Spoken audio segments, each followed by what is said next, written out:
There's an interesting article in the Tribune today about the massive polarizing divide between current members of the Church of Jesus Christ of Latter-day Saints and ex-Mormons.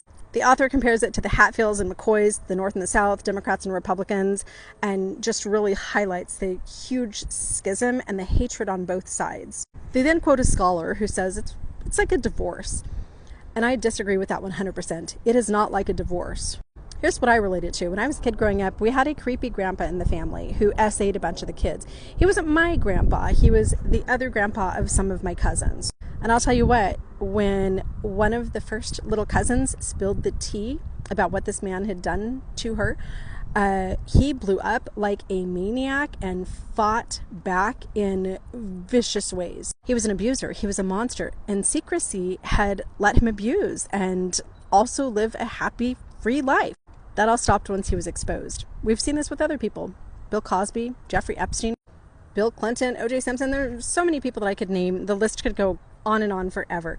Once somebody who has harmed other people is busted and the people that they've harmed start to speak out about what happened, then they tend to immediately slip into Darvo. I was a member of the Mormon Church for 44 years. It is a toxic organization that destroyed my life from the time I was a toddler. When I left the church, I did not leave the church alone. Here I am, doing what I do out here, raising awareness so that the people who are still inside the organization can get the help that they need to protect them, so that what happened to me doesn't happen to anybody else.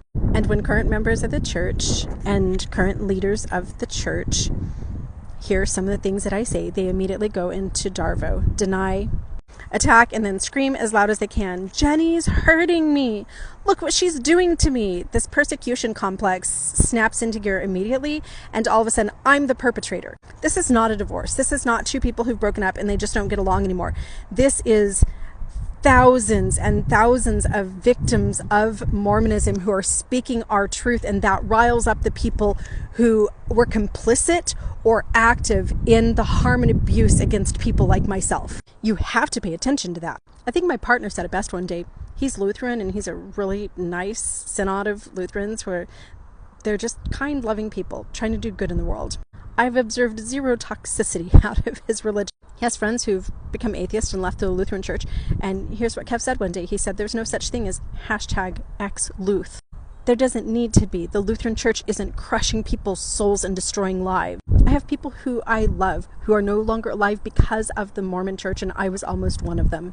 Pay attention, people.